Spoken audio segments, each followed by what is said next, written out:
بسم اللہ الرحمن الرحیم۔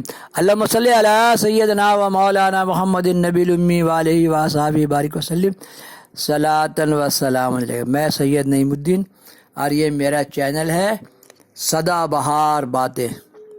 اس میں ڈال رہا ہوں معجزہ ثانیہ کے واقعات پارٹ 41۔ الہی خیر گردانی بحق امام راضی۔ عشق اور بھکتی کی حقیقت اور ماہیت۔ عشق اور بھکتی، اس سے پہلے یہ بیان کیا جا چکا ہے کہ انسانی زندگی جیسا کہ عام طور سے دیکھنے میں آتا ہے نامکمل اور پیاسی ہے، اور روح مادی دنیا کی قید خانے میں گرفتار ہے۔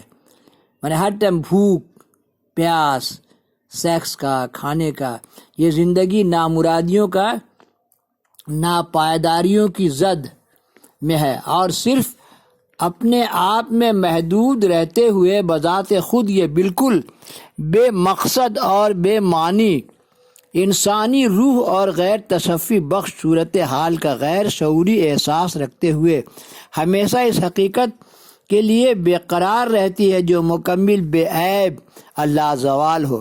اپنے جسم کے ساتھ آلودہ بھٹکتی انسانی روح ہمیشہ اپنے اصل وطن تک پہنچنے کے لیے بے قرار رہتی ہے۔ اللہم صلی علی سیدنا و مولانا محمد النبی الامی وآلہ وصحبہ بارک وسلم۔ بے قرار رہتی ہے جو مکمل بے عیب اور لازوال ہے، لازوال ہو۔ اپنے جسم کے ساتھ آلودہ بھٹکتی انسانی روح ہمیشہ اپنے اصل وطن تک پہنچنے کے لیے بے قرار رہتی ہے۔ روح انسانی کی یہ بے بنیاد آرزو زندگی میں مختلف طریقوں سے ظاہر ہوتی ہے۔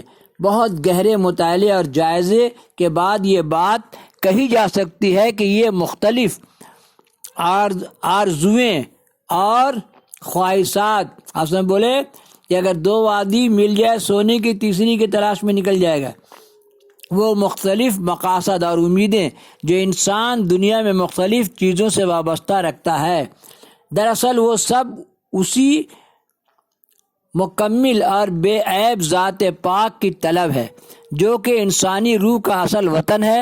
لا علمی، نفسانیت، انانیت، خودی اور اپنے آپ کو جسم کے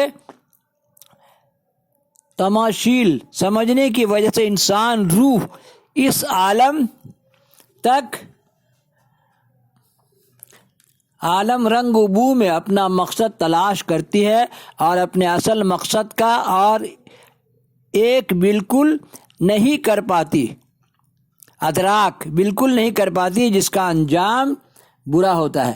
روح کی اس خلا کو پر کرنے کی ہی یہ کوشش ہے کہ انسان دنیا کے مختلف چیزوں سے اپنا دل لگاتا ہے۔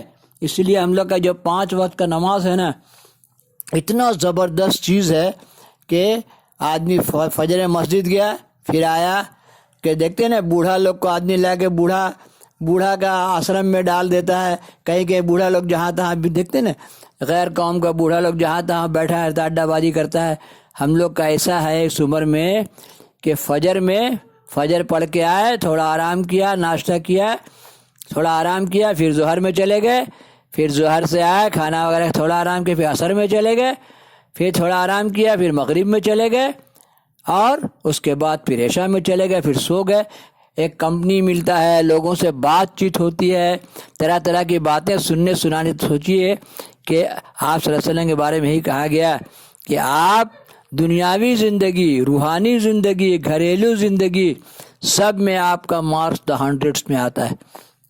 تو آپ سوچئے کہ روح کی اس خلا کو پر کرنے کی ہی یہ کوشش ہے کہ انسان دنیا کے مختلف چیزوں سے اپنا دل لگاتا ہے، اور پھر اپنی روح میں جو جگہ خالی ہے اس کو اپنی دنیا کی کسی نہ کسی فانی چیز سے بھر کر، ہے نا، غلط طور پر اپنی زندگی کو مکمل بنانا چاہتا ہے۔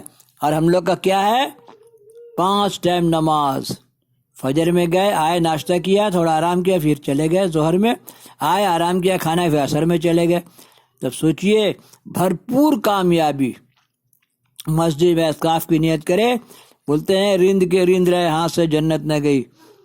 اسی غیر شعوری طلب کی بنا پر کسی کو دولت کمانے کی دھن لگی رہتی ہے، کیونکہ وہ یہ سمجھتا ہے کہ اس کو صرف دولت ہی کی ضرورت ہے اور اسی سے دائمی آسودگی حاصل ہوگی، اور کوئی شہرت اور ناموری کو ہی کامیاب زندگی سمجھتا ہے، اور کوئی یہ سمجھتا ہے کہ زندگی آرام دہ بنانے والی زیادہ سے زیادہ چیزیں جمع کر لینے سے زندگی میں اطمینان حاصل ہو جائے گا۔ اس بیجا طلب کو پورا کرنے کے لیے کچھ لوگ کسی خاص نظریہ، حیات و عقیدت سے متشابہ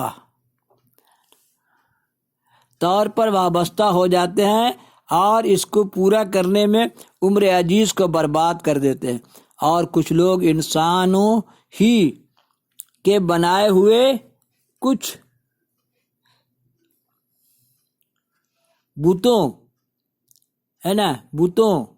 مثلاً وطن پرستی، نسل پرستی، ذات پات اور علاقانیت وغیرہ کی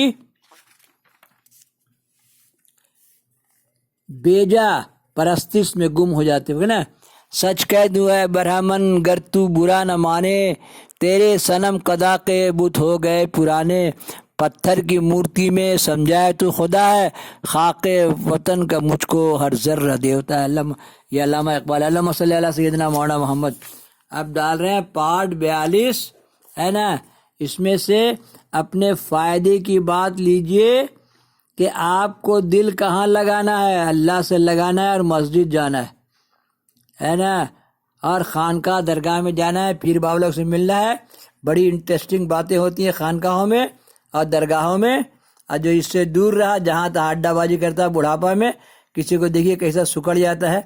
جب روحانی پاور ملتا ہے نا، تبھی جسم میں تازگی اور رونق آتی ہے، اور روحانی پاور ہے مسجد میں، درگاہوں میں، خانقاہوں میں، ذکر مولا میں، اللہ اللہ اللہ اللہ، یا اللہ مجھے میری راہ بتا، یا اللہ مجھے بخش دے، یا اللہ مجھے بخش دے، یا اللہ مجھے بخش دے۔